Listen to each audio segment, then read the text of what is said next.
That can be true, although there's nothing quite like winning a jury trial to boost your spirits. And Robert Frost. A jury consists of 12 persons chosen to decide who has the better lawyer. There's a smidgen of truth in that.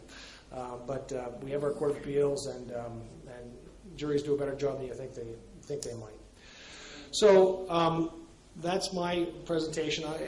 We had some other people coming to talk about American litigation and other topics, and they had to cancel. We have some litigation topics. At the end, if you have questions, either with everyone or if you just want to talk to me about any litigation.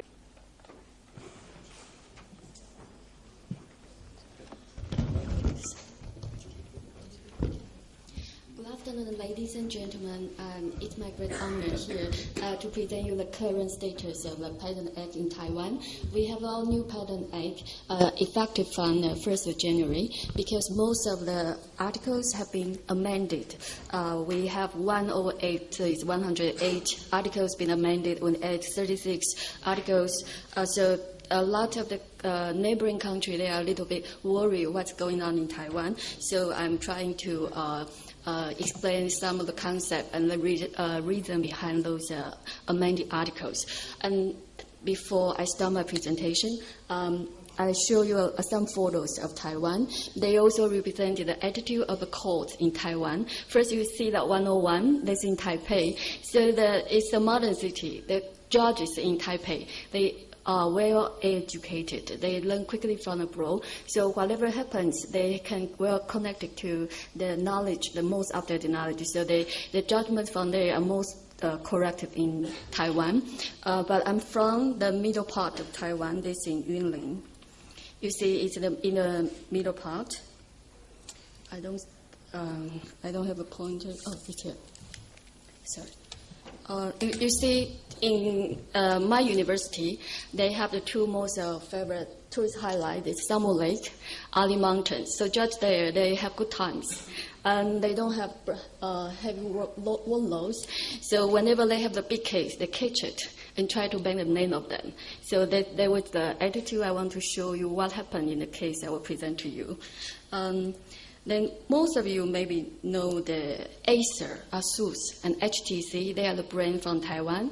And those companies, they're mostly located in the Hsinchu Scientific Park. The judge there, they hesitated to issue any injunction, and they carefully deal with all the cases. And then in Taiwan, you may know Foxconn is the company who manufactures iPhone 5. Almost by the shops in Japan, intimidated many companies in Asia. And also we have chemical companies, which is the company, the most rich company. I think they have a great influence in almost the policy, the government things. This is the foremost plastic group. And we also have Taiwanese Monsanto. This company, they don't sue people for their names, but they actually generate many good plants, vegetables, seeds. So you see the watermelon. 25% of the watermelon seeds are manufactured from this company, and they have over 1,000 branded new vegetables, fruits. And you can see the pumpkin. There's a very tiny one. The orange one, it was also developed in this company. But however, in Taiwan, the plants and the seeds are not patentable. We have the Plant Variety and the Plant Seed Act. So do remember to apply to make your product listed in our list of the company, the government, so then your plants or your seeds can be protected. And the other things I would like to mention is, although Taiwan is a very small country, but the return on investment is high. For example, you filing a patent, it will not cost you more than $1,500, but compared to the potential market, I wish you could pay a little bit of attention on this market. For example, when I worked for Aventis, I think 12 years ago. By the time I asked the company, our mother company, please file a patent for this precursor of propentoffeline. Propentoffeline is by that time, it's the number one product for improving circulation. But the mother company in Germany said, where is Taiwan then?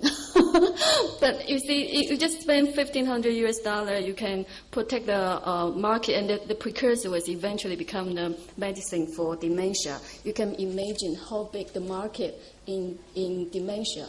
And in Taiwan, if you have the patent, the medicine could be 20% higher for the national health insurance. So it's a pity. And this company, Aventis, was soon later on were acquired by Sanofi. It was a shame because Sanofi is a small company, but Aventis have more than 12,000 patents. So this shows the importance how the corporate should well manage their intellectual property. There's some good news to share you. In Taiwan, the madam, our chief lady of Patent Trademark Office, is also a good friend of my mentor, Professor Gona. She's a very good singer. And she will listen to the company's industry. So he make those the changes is beneficial to the patent owner and also to promote the industry locally and also protect the global company. But unfortunately, for those claims and seize the patentability, she tried to promote it, but was against by some farmers. The professor's list of farmers protested. So they finally withdraw this proposal from this amendment. But later on, there's a high possibility we will allow the plants and seeds to be patentable in our Patent Act. And for those priority documents, in old days, we can only allow within 4 months of your filing. But now, as long as you submit it within 16 months. But there's a small secret sharing to you. According to our madam, she said as long as you have proper reasons, you file later or file the request to the Patent Trademark Office, they always try to help. For Article 32s, they allow you to file utility model and invention at the same day. So upon the invention was approved, the patent owner can decide which one you want to keep. The original idea was to give better protection for early income for you to claim the royalty or sue the people. But later on, there's one of the legislators, she complained, she said, for example, we issue the utility model within 6 months, but for invention, it normally takes 2 to 4 years.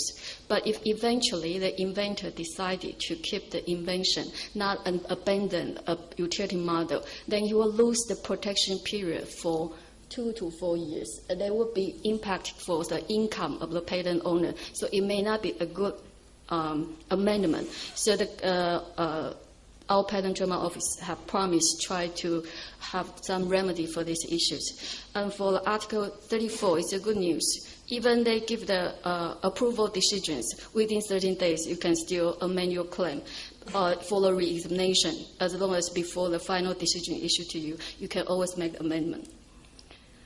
And for Article 53, there's in old days, you can extend your patent protection for 2 to 5 years. But now we remove the lower limitation because in old days we have to do the phase 4 trial. You know, Asian people tend to be smaller size. For the Caucasian, they tend to be a lot of people. They could be over 100 pounds. If you have that 8 milligram for the Caucasian and you have 8 milligram for a smaller size Asian, they may suffer from hypertension to hypotension. So we need a registration trial. That's for the safety, the guidance for guardians for the national health. But according to the pressure from international company, so finally, as long as you can prove the efficiency, you can avoid the bridging study. So if you don't need to do the clinical trial, then more cases they are very highly possible. They don't need to spend a long time. So if you have the lower limitation for 2 years, then people could not benefit for this patent extension. And for Chinese, for Taiwanese, if they say 2 years, that's 2 years. If it's 359 years, they won't allow you extension. So this time they remove this lower limitation. For Article 16, the clinical trial.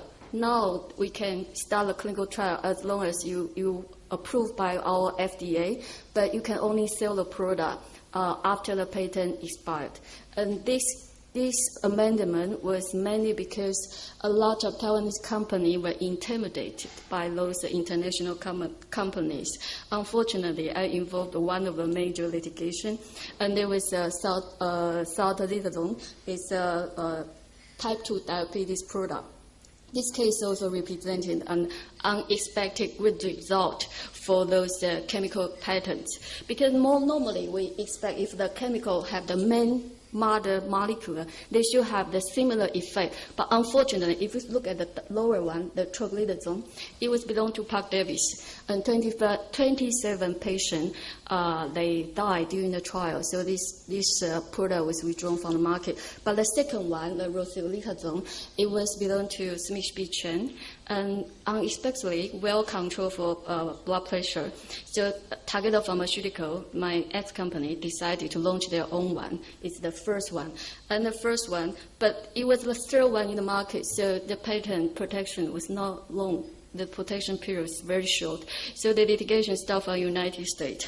And then they guided us to sue all the generic all over the world. In the United States, they argue about the double patenting things. But when you look at the third one, the patent 777, as I'm a chemist, so what I say is true in science. And this case beautifully represents the efforts of scientific world. Because you see this one is a C2H5 on the bottom 771. There's a carbon-carbon bond formation. And according to the American the case law, yes, they would say if it's mandatory things. For example, you put fluorine, chlorine, bromine, those are electrophile. They into this band and ring. That's easy. Even the first year undergraduate, they could do it. So you shouldn't allow the patent. But for the carbon-carbon bond formation, because all my chemistry PhD is doing those carbon-carbon bond formation, there's a lot of hard work, a lot of trial, a lot of brain work. So the patent should be allowed. So this is the case in the United States. But in Taiwan, we sued a generic company, and all those big law firms, patent law firms, they involved. We use the media, we use the political influence, we lobby everything. So we even hire private investigators. So when the news exploded, these three companies was almost dead. It was a very tragic story, and I was very sad for this decision. But this case represents beautifully how we use litigation to manage the product life cycle. And I would like to show you. We sued this company in 3 different district courts. One in Taipei, one in Hsinchu, one in Taichung. I told you the judge in Taipei were very smart. They learn quickly. They get all the information, so the injunction was failed. And in Hsinchu, the judge will not issue injunction easily. So we only deposit 2 million in Taipei and in Hsinchu. But in Taichung District Court, we deposit 44 million. And then our competitor, those generic company, they could not afford. This local company, without the board of a meeting, you cannot just deposit 44 million into the court to release the injunction.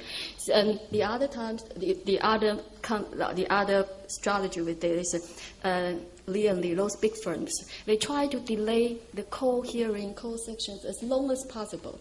So although we know we're going to fail the 3 instances, but in the end, we only need to pay those generic companies how much?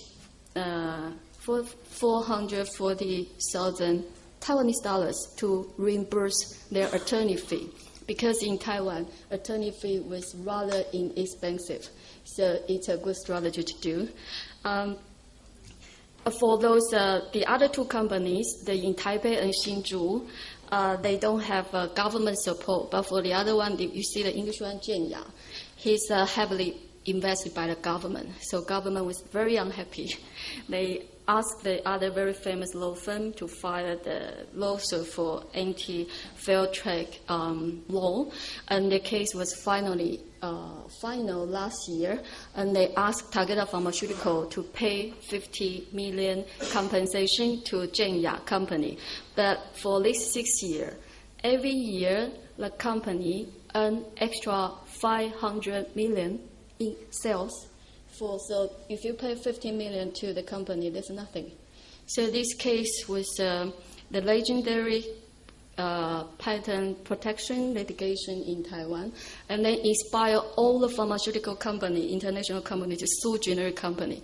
Therefore, our government have to amend these articles and allow all the clinical trial to be conducted. And then we have the policy called 77 regulation. For the first 5 years, generic company, if they want to sell their product, they have to conduct exactly same size, same efficacy clinical trial as the original company did.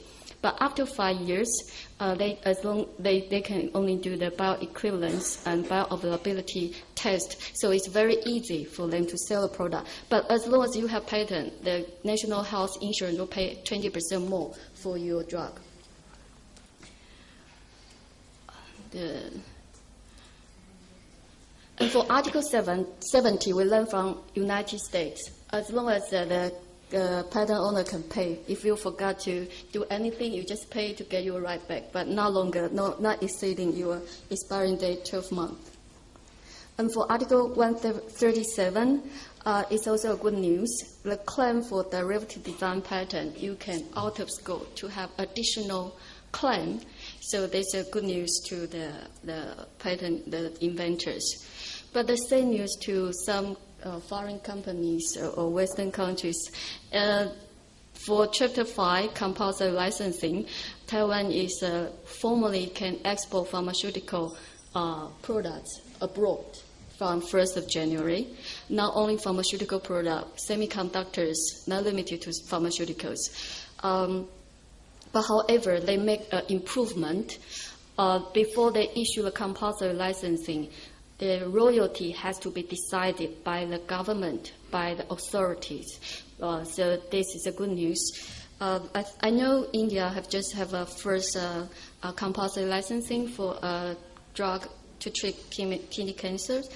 China have those hepatitis medicines, AIDS medicines.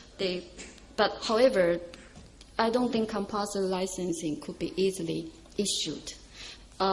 There's always a trade-off to protect the intellectual property and also to benefit your own countrymen. But AIDS, the medicine to treat AIDS is actually very well completely licensed in many countries already. And I would like to show you 3 cases in Taiwan. We already implemented the compulsory licensing. The first one is a bactericide for the rice, because in old days, Taiwan is the major plant, the agricultural product is the rice, and it was the patent by a Japanese company. The company, they tried very hard to manufacture in Taiwan, but by late time, I think the technology and the manufacturing skills not good enough. So the Japanese company quietly accept this compulsory licensing. And the second one is the avian flu from Roche.